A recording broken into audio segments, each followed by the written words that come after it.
سب سے پہلے بارگاہ رب العزت میں دست و دعا ہے پروردگار ہماری اس عبادت کو اپنی بارگاہ میں قبول فرمائے، ہمیں اس عزاداری کا بہترین سے بہترین اجر عنایت فرمائے، سید الشہداء کے عزاداروں میں محشور فرمائے۔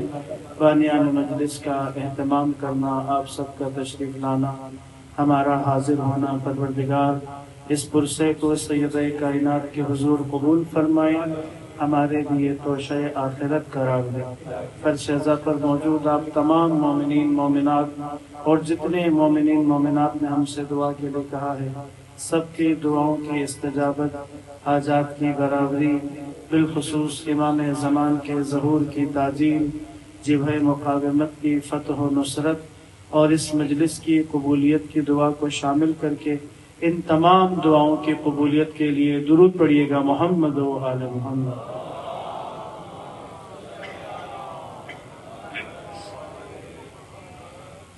اذان محترم، کربلائی طرز زندگی کے عنوان سے آپ کی خدمت میں وہ 4 بنیادی صفات کہ جو اس طرز حیات کے وہ خصائل ہیں کہ اصحاب امام حسین علیہ السلام اور خود سید الشہداء کی ذات اقدسہ نے انہی صفات اور اس کے علاوہ بہت سارے صفات پر مشتمل ایک تہذیب، ایک تحریک، ایک حماسے کی بنیاد 61 ہجری میں کربلا میں رکھی اور قیامت تک آنے والے تمام امتوں کے لیے وہ رستہ معین کر دیا، واضح کر دیا کہ اتباع حق کے لیے ہر زمانے کے لیے کربلا مشعل راہ بن گئی۔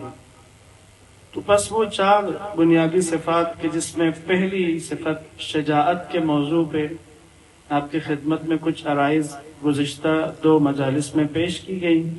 آج خواہش اور ارادہ یہ ہے کہ شجاعت کے موضوع کے باقی حصے کو آپ کی خدمت میں بیان کر کے اللہ نے چاہا تو اس مجلس میں ہم شجاعت کے اس بحث کو مکمل کریں تاکہ معنویت، صبر اور بصیرت کے موضوع پہ باقی مجالس میں آپ کی خدمت میں کچھ عرائض پیش کی جائیں۔ اگر کوئی اہم نقطہ رہ گیا تو پھر انشاءاللہ کل کی مجلس میں اس کو ہم بیان کر کے موضوع کو کسی حد تک سمیٹنے کی کوشش کریں گے۔ درود پڑھ لیجئے گا محمد و آل محمد۔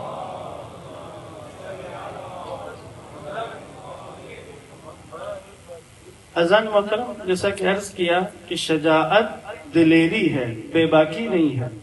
شجاعت استقامت ہے، حدود کی پائمالی نہیں ہے۔ شجاعت کمزور پہ ظلم کرنے کا نام نہیں ہے۔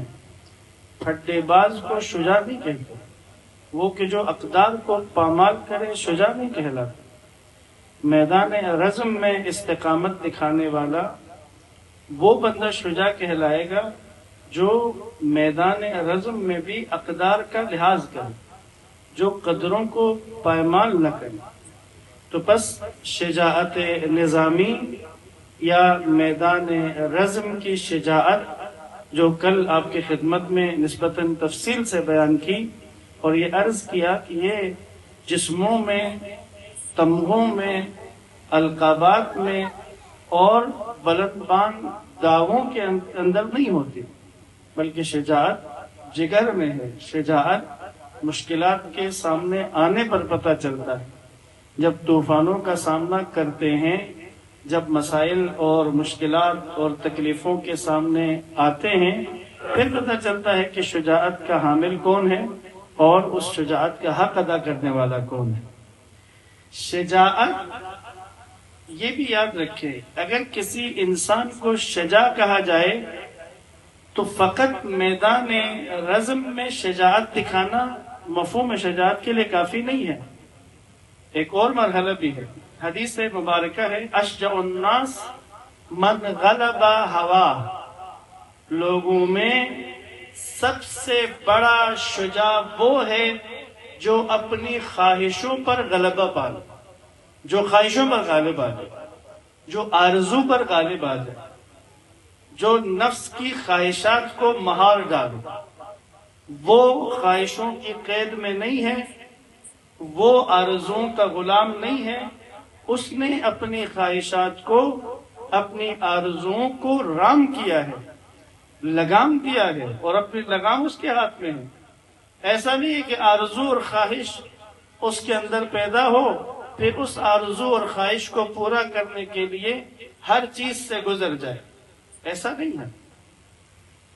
حتیٰ اگر انسان اپنے خواہشات کو رام کرتا ہے، اس کو قابو کرتا ہے، ہوائے نفس کو، آرزوؤں کو، اور ان پر غالب آ جاتا ہے، تو یہ انسان جہاد اکبر کا حامل ہے، مجاہد ہے، شجاع فقط میدان میں نہیں، میدان معصیت میں بھی، نافرمانی سے بچنے میں بھی انسان شجاع کہلاتا ہے۔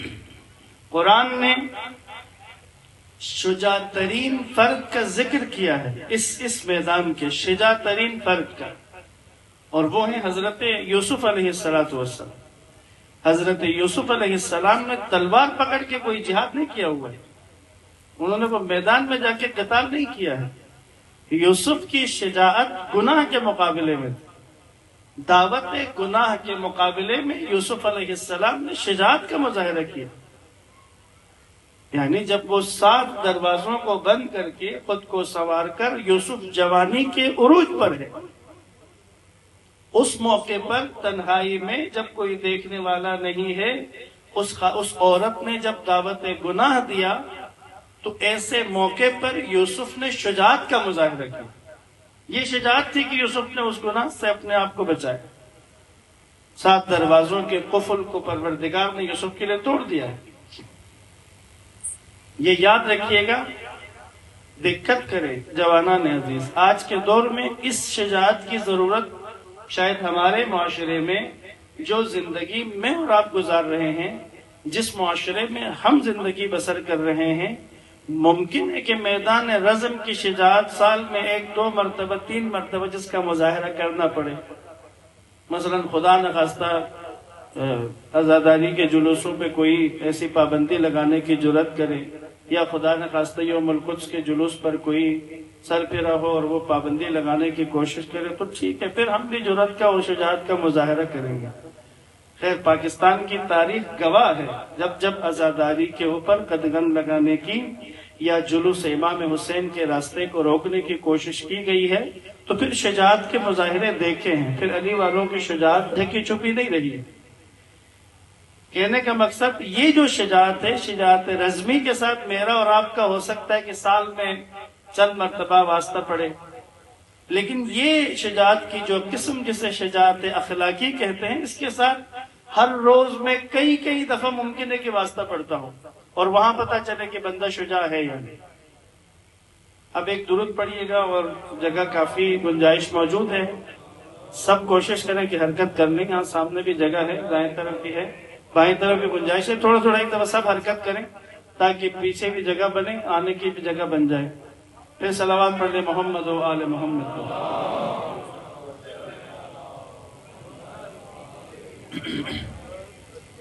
ایک ہی دفعہ اگر ذرا اور ہمت کریں جتنی گنجائش ہو سکے۔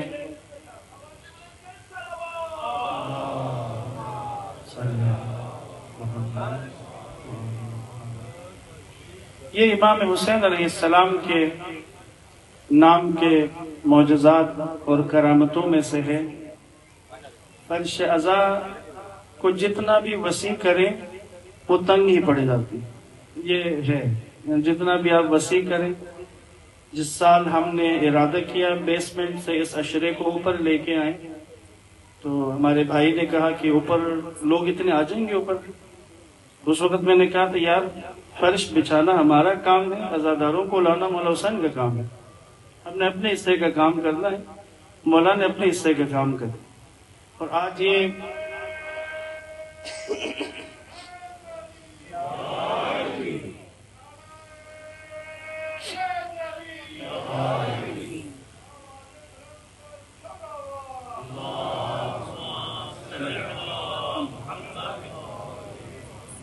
تو عزیزان محترم، شجاعت کی یہ قسم کی جسے میں نے شجاعت اخلاقی کے عنوان سے آپ کی خدمت میں بیان کی، اخلاقی شجاعت کا مظاہرہ ہم میں سے ہر ایک جوان بزرگ حتیٰ ہمارے بچے بھی ہر روز ہمیں اس شجاعت کی ضرورت ہے. یہ والی بہادری ہر روز چاہیے، کیونکہ یہ شجاعت خواہش کے مقابلے میں، یہ شجاعت گناہ کے مقابلے میں، اس شجاعت میں ڈائریکٹ شیطان سے لڑنا ہے.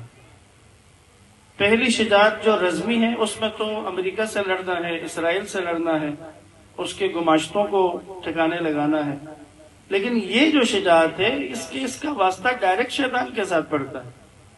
یہی وجہ بنی کہ کسی جنگ سے واپسی پر جہاد کر کے واپس آ رہے تھے، اللہ کے نبی کے اصحاب آپ کے ساتھ واپس آ رہے تھے، تو سرور کائنات نے کسی پڑاؤ کے مقام پر اپنے تمام لشکریوں کو کہا تم لوگوں نے جہاد اصغر کر لیا ہے، اب جہاد اکبر کی طرف جاؤ گے. یہ جملہ ایسا تھا کہ ایک دفعہ سب نے حیرت کے ساتھ تعجب کے ساتھ سوال کیا، یا رسول اللہ یہ جو ہم نے کیا کہ جس میں ہمارے لوگ شہید ہوئے ہیں، جس میں زخمی ہوئے ہیں، کچھ لوگوں کو ایسے زخم لگے ہیں کہ معذور ہو گئے ہیں، کچھ لوگوں کو زخم آئے، سفر کی صعوبت برداشت کی ہے، دشمن کا سامنا کیا ہے، تلواریں چلائی ہیں، دشمنوں کو مارا ہے، خود زخم کھائے ہیں، یہ سارا اصغر ہو گیا، چھوٹا جہاد ہو گیا، اور اب آپ فرما رہے کہ جہاد اکبر کی طرف جاؤ گے. تو یا رسول اللہ اس سے بڑی کوئی جنگ ہے کہ جس میں جا کر لڑیں گے، کسی بڑے دشمن سے لڑیں گے، جہاں پہ زیادہ دشمنوں کو ماریں گے یا زیادہ ہمارے افراد شہید ہوں گے، وہ جہاد اکبر ہوگا؟ تو سرور کائنات نے فرمایا یہ جو تم نے جنگ کی ہے یہ جہاد اصغر ہے، جہاد اکبر وہ جنگ ہے کہ جو تم نے اپنے نفس کے ساتھ کرنا، وہ اس سینے کے اندر ہونا، یہاں شکست دینا. ممکن ہے کہ کوئی انسان ایسا شجاع ہو کہ وہ شیر، ایک حکایت موجود ہے، ممکن ہے کہ شیر کے منہ میں ہاتھ ڈال کے اس کو پھاڑ دے، کوئی اتنا دلیر ہو کہ کسی شیر کو کہ جو وحشی ہو چکا ہو، کسی شیر کو کہ جو انسان آدم خور بن چکا ہے، وہ حملہ کرے اور یہ اس کو پکڑ کے اس کے دونوں منہ کے اندر اپنے ہاتھ ڈال کر اس شیر کے اس کو جبڑے کو چیر دے. ممکن ہے یہاں تو یہ شجاع ہو لیکن خواہشات نفس کے میدان میں انتہائی کمزور ہو جائے، وہاں چھوٹے سے بھی شیطان کے حملے کا اپنے آپ کو بچا نہ سکے، چھوٹی سی بھی خواہش کے ذریعے شیطان گمراہ کر دے. لہذا یہ جو شجاعت جس کے بارے میں حدیث نے کہا اشجع الناس من غلب ہوا، لوگوں میں شجاع ترین فرد وہ ہے کہ جس نے اپنی خواہشات کو قابو میں کر لیا، جس نے اپنے نفس کو قابو میں کر لیا. اور نفس کا قابو کرنا، خواہشات کا مقابلہ کرنے میں کوئی چھوٹا موٹا ریوارڈ نہیں ملتا ہے، اس کا انعام بھی بہت بڑا ہے. کسی نے امیر المؤمنین علیہ السلام سے سوال کیا،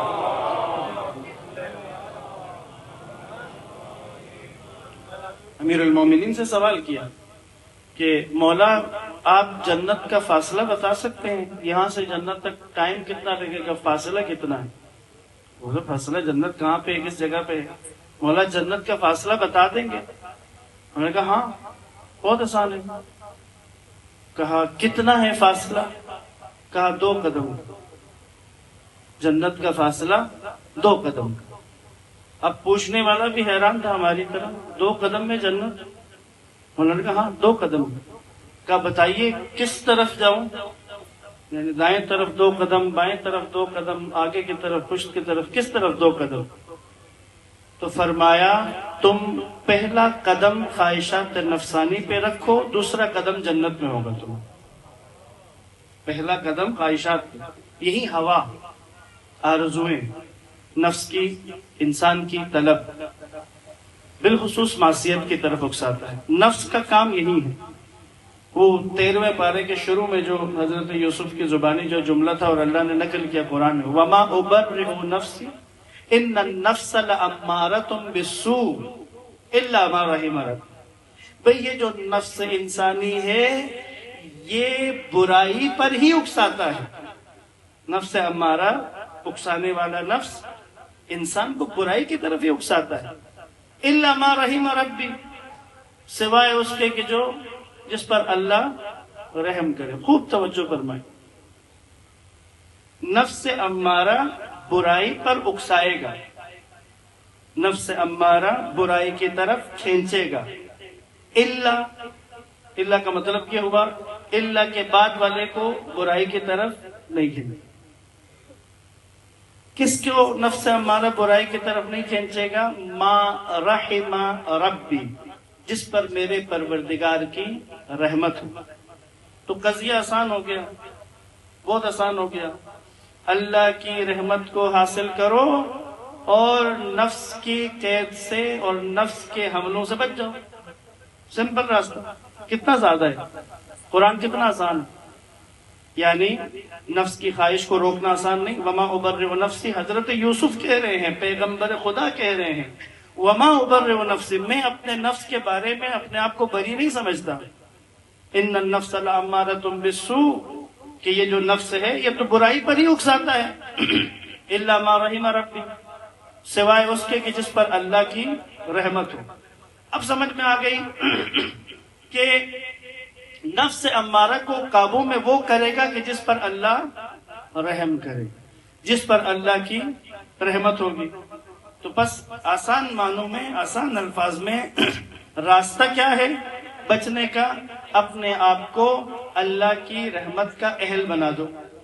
اگر اللہ کی رحمت کے اہل بن گئے تو نفس امارہ ایسے بندے کو پکڑ کے اپنی طرف نہیں لے کے جا سکتا. تو اللہ کی رحمت کو کیسے حاصل کریں؟ قرآن مجید سورہ مبارکہ انفال، اطیعوا اللہ والرسول لعلکم ترحمون، اللہ اور اس کے رسول کی اطاعت کرو تاکہ تم شامل رحمت قرار ہو. رحمت کہاں سے ملے گی؟ اللہ اور اس کے رسول کی اطاعت میں. اطاعت میں رحمت ہے. اچھا، اطاعت میں رحمت ہے. ہم تو رحمت کو کہیں اور بیٹھے ہوئے تھے رحمت کے انتظار میں. ہم جس بس سٹاپ پہ بیٹھے تھے کہ رحمت کی بس یہاں آئے گی، پتہ چلا وہ اس کا روٹ ہی نہیں ہے. رہبر معظم شہید آیت اللہ خامنہئی فرماتے تھے کہ بعض لوگ گناہوں کی وادی میں بیٹھ کر اللہ کی رحمت کے انتظار میں ہوتے ہیں. کیا کہتے ہیں؟ بھائی ہم تو بڑے گناہگار ہیں، اللہ ہی ہم پہ رحم کرے.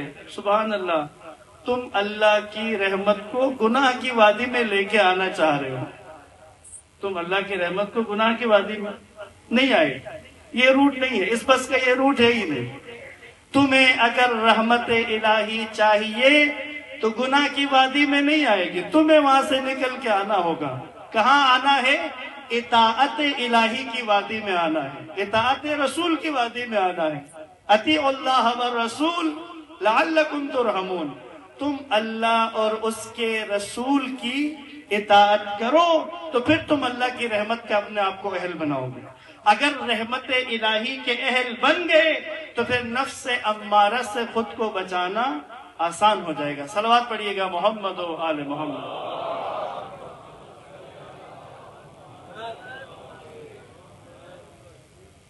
قرآن مجید نے کچھ موضوعات کو بیان کیا ہے 1400 سال پہلے کے مسائل میں سے. میں ایک جگہ اور اشارہ پڑھ رہا ہوں تو وہاں بھی اس موضوع پر مومنین کی خدمت میں گزارش کی. ایک مسئلہ ایسا ہے کہ 1400 سال سے حل نہیں ہوا. خیر ایک نہیں، شاید زیادہ مسئلے ہوں گے. وہ مسئلہ کیا ہے؟ قرآن کی آیت یا ایھا الذین آمنوا. جب قرآن یا ایھا الذین آمنوا کہے نا تو جیسے ماں بہت پیار سے بات کرتی ہے نا بچے سے، اللہ کا صاحبان ایمان کے ساتھ بہت پیار بھرے انداز میں بات کرنے کا جو لہجہ ہے وہ یہ والا ہے. جب اللہ کہنا یا ایھا الذین آمنوا، اے میرے وہ لوگوں جو ایمان لائے ہو، اے میرے مومنوں، میرے پیارو. تو آگے کیا کہا؟ یا ایھا الذین آمنوا، اے ایمان والو، اذا تفسحوا فی المجالس، جب تم سے کہا جائے کہ بیٹھنے کی جگہ میں تھوڑی تھوڑی کشادگی پیدا کرو، اذا تفسحوا فی المجالس فافسحوا، تو تمہیں چاہیے کہ گنجائش پیدا کر دو. یفسح اللہ، اللہ تمہارے لیے گنجائش نکال دے گا. اللہ تمہارے لیے گنجائش نکال دے گا. اب بظاہر ایسا لگ رہا ہے کہ جگہ نہیں ہے، بظاہر اب جگہ نہیں ہے. مجھے پیچھے سے بزرگان کہہ رہے ہیں کہ آپ تھوڑی اور گنجائش پیدا کریں. تو 1400 سال پہلے بھی یہ مسئلہ تھا. وہاں بھی جب جگہ تنگ ہوتی تھی تو اٹھنے کے لیے بعض لوگ تیار نہیں ہوتے تھے، تو قرآن کی آیت نازل ہو گئی کہ اے ایمان والو، جب تمہیں کہا جائے کہ تھوڑی تھوڑی گنجائش پیدا کر دو تو کر دیا کرو، اللہ بھی تمہارے لیے گنجائش پیدا کرے گا. اب چونکہ بظاہر جگہ نہیں لگ رہی تو قرآن کی آیت پہ اعتماد کرتے ہوئے تھوڑی سی ہمت کرے تو دیکھیں جگہ بن جائے گی. درود پڑھے محمد و آل محمد.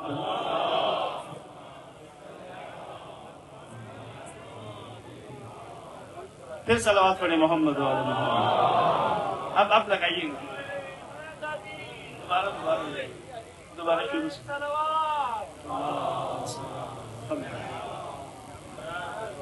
پھر سے لگائیے گا نا شروع سے. اللہ اکبر یا رسول اللہ. درود پڑھ لے محمد و آل محمد.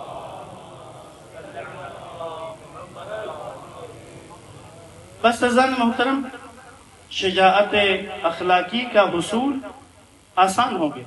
ہم میں سے ہر وہ فرد کہ جو اپنی خواہشوں کو، آرزوؤں پر غالب آنا چاہتا ہے تو راستہ آسان کر دیا. اطیعوا اللہ والرسول لعلکم ترحمون.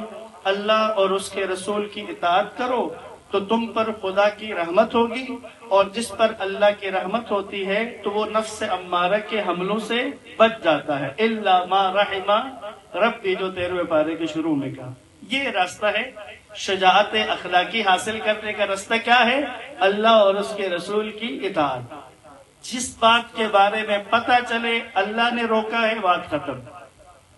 کہتے ہیں نا کچھ لوگ اپنی زندگیوں میں، اپنے گھروں میں، اپنے معاملات میں کچھ ٹاپک ایسے رکھتے ہیں کہ بھئی اس پہ ڈسکشن نہیں ہو سکتی، یہ انڈرسٹوڈ ہے، اس کے اوپر ہم نے کوئی بات نہیں کرنی، اس کے اوپر کوئی بات نہیں ہوگی.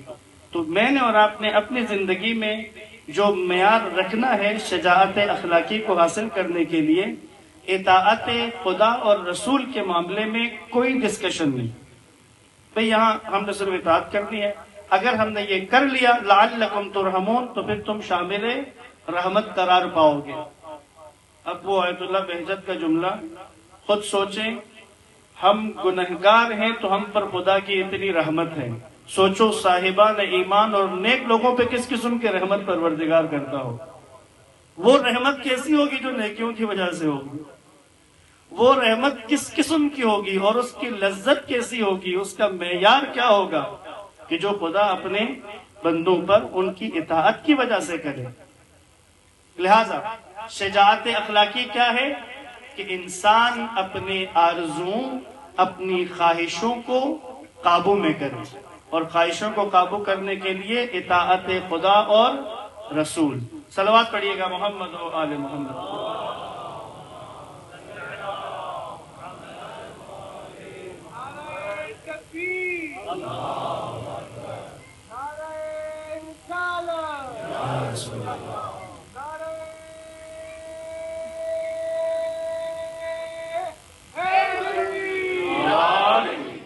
عزیزان محترم، یاد رکھیے گا کہ یہ شجاع اور بہادر ایک لفظ جو استعمال ہوتا ہے شجاعت کے لیے، شجاع لوگوں کے لیے، غیور کا لفظ. عربی میں غیور، اردو میں کہتے ہیں غیرت مند، غیرت والا. تو یہ بات ذہنوں میں نقش کر لیں، جو صرف اپنی فیملی کے عورتوں کے لیے غیرت رکھتا ہو، باقیوں کے ماں بہنوں کے لیے غیرت نہ رکھتا ہو، تو اس کو غیرت مند کہیں بھی نہیں کہا جاتا. یاد رکھیے، یہ غیرت نہیں ہے، یہ مجبوری ہے. یہ بچپن سے چونکہ رہا اور گھر میں اور یہ چیزیں دیکھی، اس لیے اپنی فیملی کی عورتوں کے لیے، اپنے ناموس کے بارے میں تو غیرت کرتا ہے، لیکن باقی جو غیرت، باقی کسی کے ناموس کے بارے میں غیرت نہ کرے. نہ، یہ غیور نہیں ہے، یہ شجاع نہیں ہے. اب میں اور آپ ماننے والے ہیں امیر المؤمنین مولا متقیان حضرت علی مرتضیٰ علیہ السلام کے.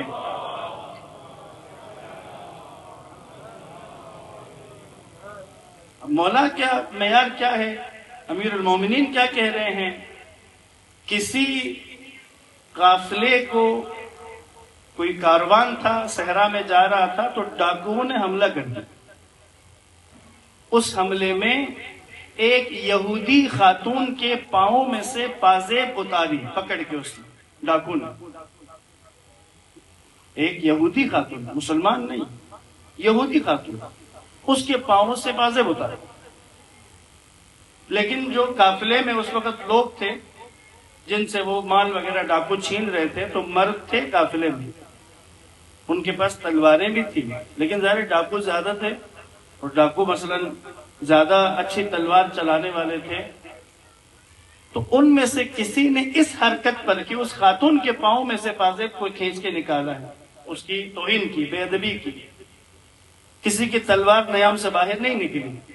امیر المؤمنین کی خدمت میں جب یہ واقعہ بتایا گیا تو امیر المؤمنین نے انتہائی کراہت کا، انتہائی ناراضگی کا اظہار فرمایا، اور یہ کہا اگر کوئی یہ بات سن کر کہ ایک خاتون یہودی ہے، اس کے پاؤں سے پازیب کو کھینچا ہے، اس بات کو سن کر کوئی غیرت سے مر جائے تو برحق مرا ہے. یعنی کسی کی غیرت اس قدر جوش کھا جائے کہ نروس بریک ڈاؤن ہو کے مر جائے، مولا نے کہا یہ برحق مرے گا. یہ غیرت مند تھا کہ جس نے یہ سن کر، اس کی غیرت نے گوارا نہیں کیا کہ اس قدر توہین، اس قدر بے ادبی کس لیے کی گئی. یہ معیار ہے امیر المؤمنین کا. تو یاد رکھیں امت نے اسی معیار پہ پہنچنا ہے. آج امت کہاں پہنچی ہے؟ جو فلسطین میں ہوا ہے، جو غزہ میں ہوا ہے، جو کچھ یہ ظلم و ستم کر چکے ہیں، اس کے باوجود بھی اگر صاحبان ایمان کو غیرت محسوس نہیں ہو رہی ہے تو شجاعت کہاں سے جا کے تلاش کریں گے ہم؟ پھر اگر غیرت کا اظہار نہیں کرتے، ٹھیک ہے کہ پہلے مرحلے پہ کہ جو صاحبان اقتدار ہیں، جن کے پاس اختیار ہے، جن کے پاس حکومت ہے، ٹھیک ہے کہ پہلے مرحلے میں انہی کا حق ہے، یہ غیرت کا اظہار کرتے، یہ غیرت کا مظاہرہ کرتے. لیکن پوری امت مسلمہ کے اوپر بھی تو ہے. امیر المومنین تو یہ فرمائے کہ یہودی عورت کے پاؤں سے ڈاکو نے ہاتھ سے پکڑ کے پازیب کھینچی، یہ اس نے انتہائی غلط کام کیا. اس بات پر اگر کوئی غیرت کی وجہ سے مر جائے تو اس کو ہارٹ اٹیک نہیں کہیں گے، اس کو اچانک مرا نہیں کہیں گے، کہیں گے حق پر اس کو موت آئی ہے، اس کی موت حق پر آئی.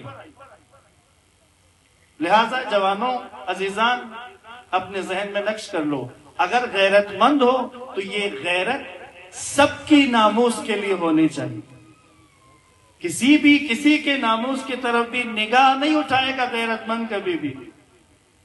جو اس بات کو پسند نہیں کرتا کہ اس کے ناموس کی طرف کوئی نگاہ نہ اٹھائے، جو اس بات کو پسند نہیں کرتا کہ اس کے ناموس کے بارے میں کوئی غلط کامنٹ نہ کرے، تو وہ خود کسی کے ناموس کے بارے میں کیسے غلط کامنٹ کر سکتا ہے؟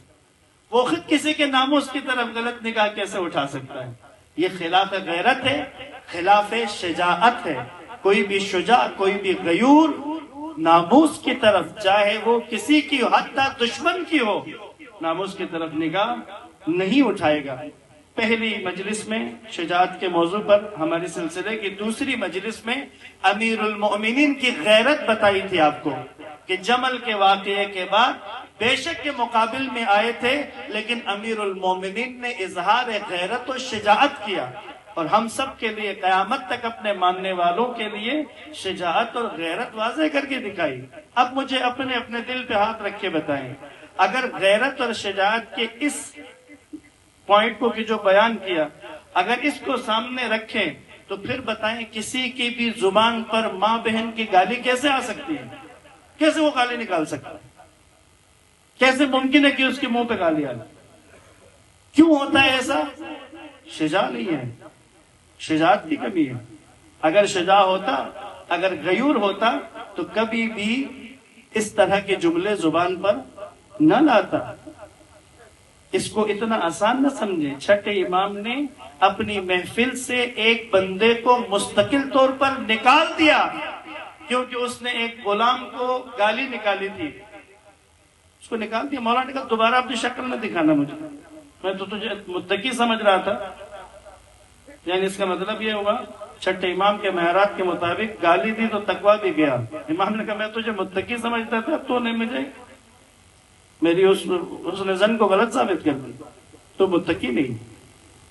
لہذا شجاعت اخلاقی، اگر کوئی انسان دشمن کے مقابل میں میدان رزم میں وہاں تو شجاعت کا مظاہرہ کرے، لیکن خواہشات نفسانی کے میدان میں مغلوب ہو گیا تو پھر یہ شجاعت نہیں ہے. صلوات پڑھے محمد و آل محمد.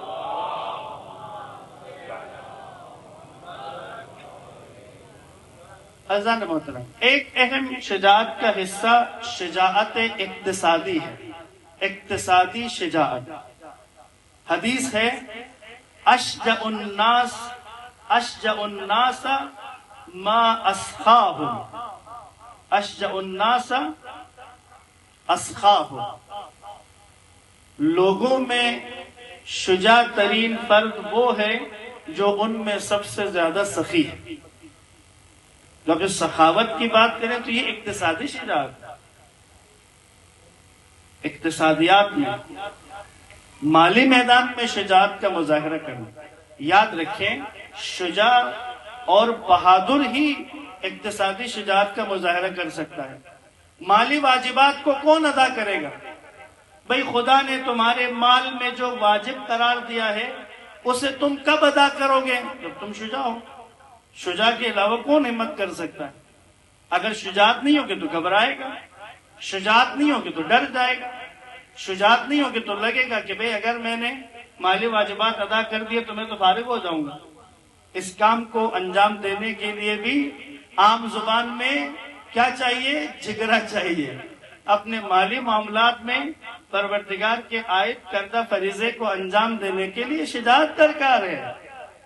اچھا، یہ ہو گیا اقتصادی شجاعت کا ایک حصہ. دوسری طرف بھی اگر تجارت کرتا ہے، اگر کام کرتا ہے تو شجاعت اقتصادی چاہیے. شجاعت اقتصادی یعنی کیا؟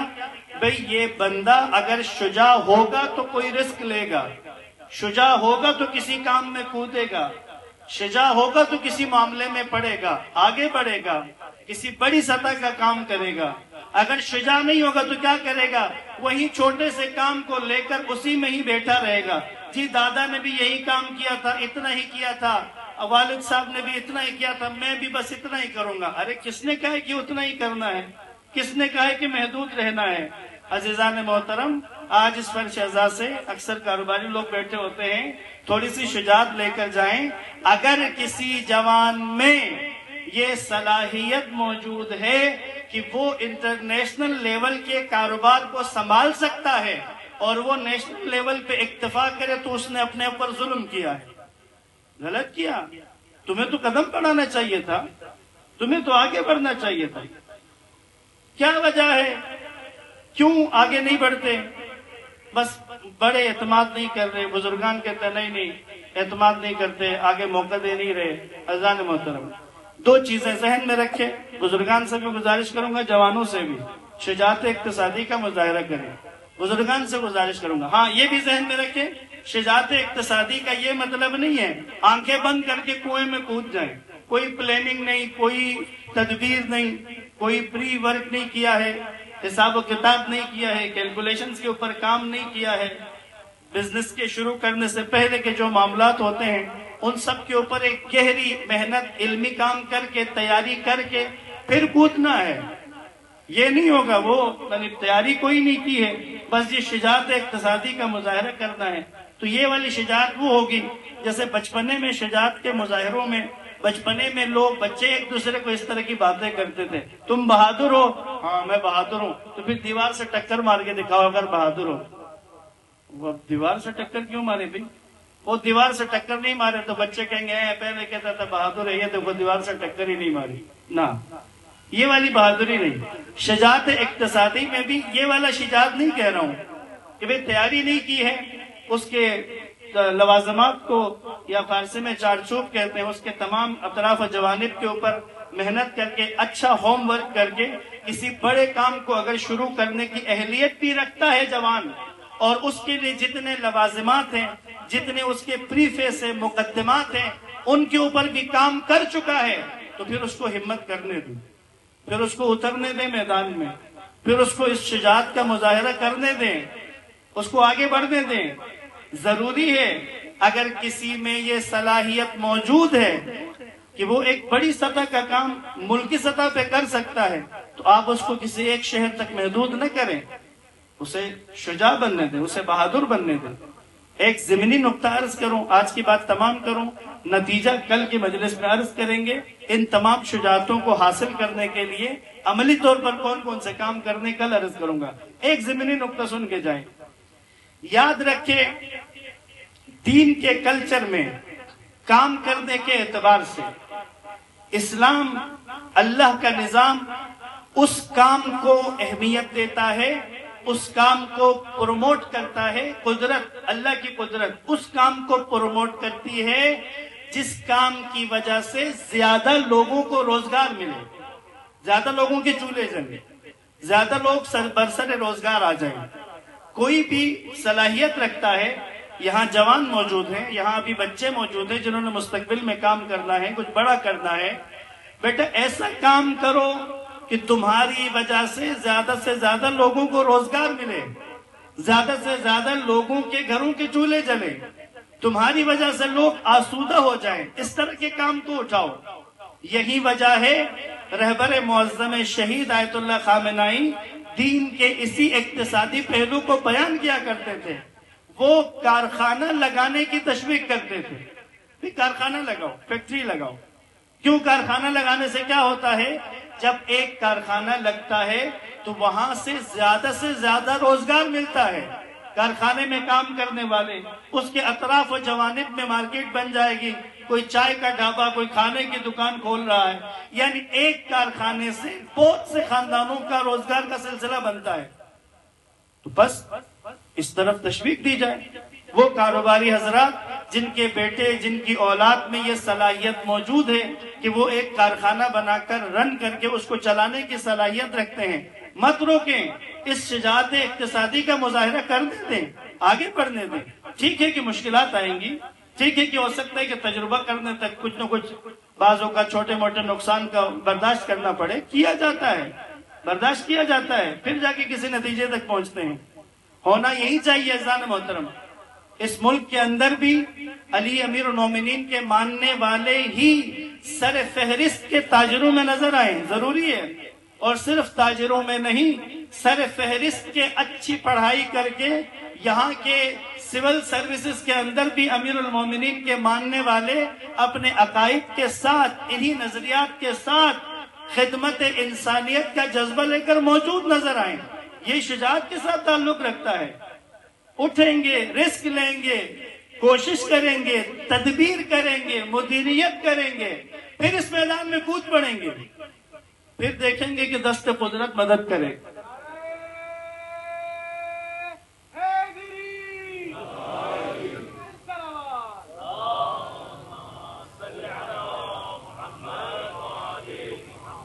پھر صلوات پڑھے گا محمد.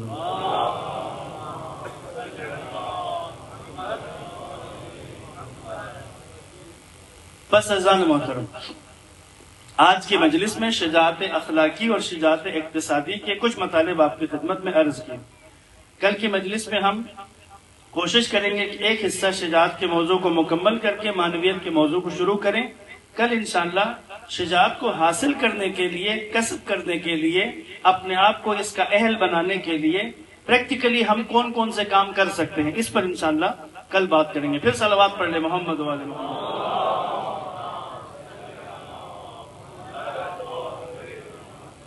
عزیزان محترم، آج شب 5 محرم ہم نے مومنین کی خدمت میں، عزاداروں کی خدمت میں، شہداء کربلا میں سے بعض ایسی ہستیوں کا ذکر کیا کہ جن کے بارے میں بعض عزاداروں نے بتایا بھی کہ اس سے پہلے ہم نے تذکرہ نہیں سنا. ان میں سے ایک شہید کے جس کا ہر سال ہم ذکر کرتے ہیں، عموماً اسی شب میں کرتے ہیں، یہ امام حسن مجتبی علیہ السلام کے سب سے چھوٹے بیٹے عبداللہ ابن امام حسن، 10 برس یا 10.5 برس کی عمر. امام حسن 50 ہجری میں شہید ہوئے ہیں. اس وقت یا عبداللہ ابھی پیدا ہوا تھا، 1 آدھ مہینے کا تھا، یا شاید امام کی شہادت کے ایک آدھ مہینے کے بعد دنیا میں آیا۔ یہ یتیم امام حسن، ایران عراق میں باقاعدہ تذکرہ ہوتا ہے، ایران میں تو بہت زیادہ ہوتا ہے۔ شب 5 محرم ایران کے اندر اسی عبداللہ ابن امام حسن کے لیے منسوب ہے۔ عزاداران مولا، یتیموں کے بارے میں حساسیت ایمان والوں کی نشانیوں میں سے، اور بالخصوص ہم جو امیر المومنین کے ماننے والے ہیں، ہم یتیموں کے بارے میں ایک زیادہ حساسیت رکھنے والے افراد ہیں، کیونکہ مولا علی نے اپنی وصیت میں تاکید فرمائی، اللہ اللہ بالایتام، تمہیں خدا کا واسطہ، تمہیں خدا کا واسطہ یتیموں کے بارے میں خیال کر، کہیں ایسا نہ ہو تمہارے ہوتے ہوئے یتیم رل جائے۔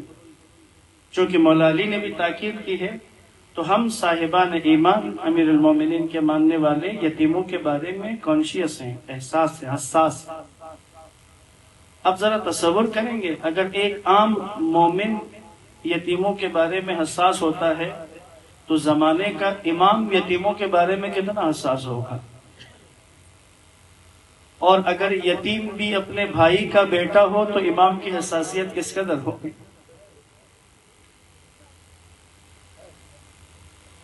اس یتیم امام حسن عبداللہ نے تو اپنے بابا حسن کو ٹھیک سے دیکھا بھی نہیں ہے۔ 1 مہینے کا ہوگا جب امام حسن شہید ہوئے، اس نے تو شروع سے دیکھا ہی امام حسین کو، اور امام حسین نے بھی اتنے لاڈ سے اس بچے کو پالا ہے۔ جب جس محفل میں عبداللہ موجود ہوتا تھا، امام حسین اپنے بچوں کو گود میں نہیں بٹھاتے تھے، عبداللہ کو بٹھائیں گے، اور یہ بچہ بھی امام حسین سے اتنا مانوس ہے، جس وقت مولا حسین گھر میں داخل ہو، اگر عبداللہ کی نظر پڑے تو سب سے پہلے دوڑ کے جا کے چچا کے گلے ملنے والا ہے۔ عادت فطرت ثانیہ بن گئی تھی عبداللہ کی، کہ جب بھی امام حسین کو دیکھے گا تو دوڑ کے جائے گا امام حسین کے پاس، چونکہ یہ بچے کی عادت بن گئی تھی۔ اسی لیے آخری وقت جب امام حسین آخری دفعہ خیموں سے رخصت ہو کر میدان میں گئے ہیں، تو جناب زینب کبریٰ سے فرمایا، بہن زینب عبداللہ کا خیال رکھنا، آپ کو معلوم ہے نا یہ اگر مجھے دیکھ لے تو رکتا نہیں ہے، دوڑ کے آ جاتا ہے، تو کوشش کیجئے گا کہ میدان میں عبداللہ مجھے نہ دیکھے، کیونکہ اگر میدان میں دیکھے گا تو میری طرف آ جائے گا، عبداللہ کو سنبھال کے رکھیے گا۔ عزاداروں، عبداللہ کو بہت سنبھال کے رکھا جا رہا تھا، لیکن خدا کو حسین کی ایک اور آزمائش منظور تھی۔ یہ آزمائش بھی حسین ابن علی پر آنی تھی۔ یہ یتیم امام حسن عبداللہ امام حسین کی شہادت سے پہلے جو آخری شہید ہے وہ عبداللہ ہے، حضرت علی اصغر کی شہادت کے بعد اس کی شہادت۔ جس وقت بس عزاداران مولا، اب چونکہ کربلا کے ہر شہید کا حق ہے کہ اس پر رونے کے لیے عزاداروں کی آوازیں بلند ہوں، لیکن جب حسن کے یتیموں کا ذکر آئے تو زیادہ حق بنتا ہے کہ یتیموں پہ کھل کے رویا جائے۔ عزاداران مولا، جناب زینب کبریٰ نے عبداللہ کو اپنے ساتھ ہی رکھا تھا، بازو تھام کے رکھتی تھی، اور بیویوں سے کہتی تھی خیمے کا پردہ نہ ہٹانا کہ کہیں عبداللہ کی نظر حسین پہ پڑ گئی تو چلا جائے گا۔ کربلا میں چند لمحے ایسے آئے ہیں کہ جب لرزی ہے زمین کربلا کی، ان میں سے ایک لمحہ وہ ہے جب کربلا میں زہرا کا لال ذوالجنا سے زمین پر گرا ہے۔ یہ جو شاعر نے نوحے میں لکھا نا، یہ صرف ایک شعر نہیں ہے، یہ حقیقت ہے۔ حسین ذوالجنا سے گرے، ایسا لگا تھا کہ عرش خدا گر پڑا ہے، وہ کوہرام برپا ہو گیا، رونے اور آوازیں بلند ہونے کی وہ صدائیں کربلا میں بلند ہوئی، زمین و آسمان کے فرشتوں کے آوازیں بلند ہونے لگی۔ اب خیمے میں جناب زینب کبریٰ کو غش آنے لگا۔ فضہ نے سنبھالا، کہا بی بی خود کو سنبھالیں۔ بی بی نے کہا اماں فضہ، اماں زہرا کے رونے کی آوازیں بلند ہو رہی ہیں، نہ جانے کربلا میں کیا پیش آ گیا ہے۔ یہ کوہرام ایسا مچا، بیویوں کے رونے کی آوازیں، جناب زینب کبریٰ غش کھا گئی ہیں۔ یہ وہ موقع تھا کہ یہ عبداللہ ابن امام حسن نے بھی جا کر خیمے کا پردہ ہٹا دیا۔ اب عرض کیا ہے نا، اسے حسین نظر آ جائے پھر عبداللہ نہیں رکتا۔ اب ایک دفعہ جب پردہ خیمے کا ہٹا کر بچے نے دیکھا تو منظر کیا ہے؟ زہرا کا لال قریب کربلا حسین زخموں سے چور چور، کربلا کی زمین پر مولا حسین بیٹھے ہوئے ہیں، تلوار سے حسین نے ٹیک لگائی ہے۔ یہ وہ مقام تھا کہ جب خون اتنا بہہ چکا تھا حسین مولا کا کہ اب بدن میں قوت باقی نہیں تھی کہ لڑ سکے۔ اجرکم اللہ، مت روکو عزادارو آوازوں کو۔ آج کا یہ پرسہ صرف مولا حسین کے پاس نہیں، امام حسن کو بھی مل رہا ہے بیٹے کا پرسہ۔ اجرکم اللہ۔ عبداللہ نے دیکھا امام حسین کو، اب معاف کریں گے مجھے، میں چند سخت جملے کہنے لگا ہوں، تھوڑی دیر تک پہچان نہیں پایا ہے عبداللہ کی یہ کون ہے۔ اجرکم اللہ۔ کچھ دیر دیکھتا رہا، جو ہی پہچانا کہ چچا ہے، دوڑ لگائیے خیمے کے دروازے سے، دوڑتا ہوا گیا ہے۔ یہاں زہرا کا لال ذوالفقار کے ساتھ ٹیک لگائے، منتظر ہیں کہ وہ وقت آخر کب آ رہا ہے کہ حسین کی امتحان تمام ہو جائیں۔ اچانک سید الشہداء نے دیکھا کہ کوئی آ کر گلے لگ رہا ہے۔ آنکھیں کھول کے دیکھا تو دیکھا کہ عبداللہ ہے۔ بے ساختہ حسین کے آنکھوں سے آنسو چھلک پڑے۔ کہا عبداللہ میرے لال کیوں میدان میں آ گئے؟ عبداللہ کہتے چچا جان آپ کو دیکھا تو میں خود کو روک نہیں سکا۔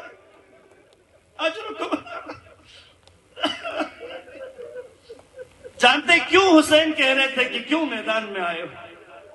وجہ بھی مولا حسین نے خود بتائی کہ عبداللہ تم کیوں میدان میں آئے؟ تیرے چچا کے بازو میں دم نہیں رہا ہے کہ تیرا دفاع کر سکے، کیوں آ گئے؟ اب حسین کا یہ بھتیجا کہ جس کو بچپن سے حسین نے پالا ہے، اپنے چچا کے چہرے کو دیکھتا جا رہا ہے کہ خون سے ڈوبا ہوا چہرہ ہے۔ عبداللہ نے اپنی ابا کا دامن اٹھایا، حسین کے چہرے سے خون کو صاف کرنے لگا، دلاسے دینے لگا۔ اتنے میں ایک لعین آگے بڑھا مولا حسین پر وار کرنے کے لیے۔ عبداللہ نے دیکھا کہ ایک لعین تلوار لے کر مولا حسین پر وار کرنے کے لیے آیا ہے۔ ارے حسین کا دفاع کرنے والا اب کوئی نہیں بچا تھا۔ اس ملعون نے تلوار اٹھائی سر حسین پر مارنے کے لیے۔ عبداللہ نے کھڑے ہو کر کہا او لعین میرے چچا کو نہ مار، دونوں بازو آگے کر دیے۔ ارے تلوار چلی، عبداللہ کے دونوں بازو جدا ہو گئے، مولا حسین کی گود میں گر گئے۔ عبداللہ حسین کی گود میں گرا۔ اب سید الشہداء نے دیکھا کہ بازو بھتیجے کے کٹ گئے ہیں۔ اگر سادات بیٹھے تو مجھے معاف کر دیں، ایک جملہ کہنے لگا ہوں، مولا حسین کے لیے عباس کے بازوں کے جدا ہونے سے زیادہ تکلیف اس کے بازوں کا کٹنا تھا۔ کیا تسلی اور دلاسا عبداللہ کو دیتے، حسین رو رہے ہیں۔ عبداللہ سے کہا میرے لال بس تھوڑا سا انتظار کرو، میری ماں زہرا جنت میں تمہارا انتظار کر رہی ہے۔ عبداللہ اس تکلیف کو تھوڑی دیر برداشت کرنا میرے بچے، بس چند لمحوں میں تم پہنچ جاؤ گے۔ عزاداران مولا، حرملہ کا تیر چلا ہے، عبداللہ حسین کے ہاتھوں میں تڑپنے لگا ہے۔ چچا سے بہت محبت کرتا تھا عزاداروں، بس آخری جملہ ختم کر دیا آپ کی زحمت۔ چچا سے بہت محبت کرتا تھا، دیکھا کہ چچا بہت رو رہے ہیں، آخری دفعہ عبداللہ نے آنکھیں کھولی اور مولا حسین سے کہا چچا جان آپ فکر نہ کریں، میں نے پہلی دفعہ بابا حسن کو دیکھا ہے، مجھے بابا حسن نے اپنی گود میں لیا ہے۔ چچا جان دادی زہرا کھڑی ہے، دادی کے ہاتھ میں حوض کوثر کا جام ہے، دادی مجھ سے کہہ رہی ہے عبداللہ حسین سے کہو اجل قدومنا، حسین جلدی آ، تیری بہتر ہے۔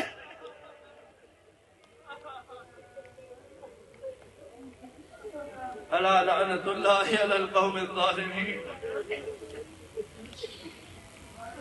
وَسَيَعْلَمُ الَّذِينَ ظَلَمُوا أَيَّ مُنْقَلَبٍ يَنقَلِبُونَ إِنَّا لِلَّهِ وَإِنَّا إِلَيْهِ رَاجِعُونَ اللهم عجل لوليك الفرج والعافية والنصر واجعلنا من أنصاره وآوانه والمستشهدين بين يدي ماتم حسين۔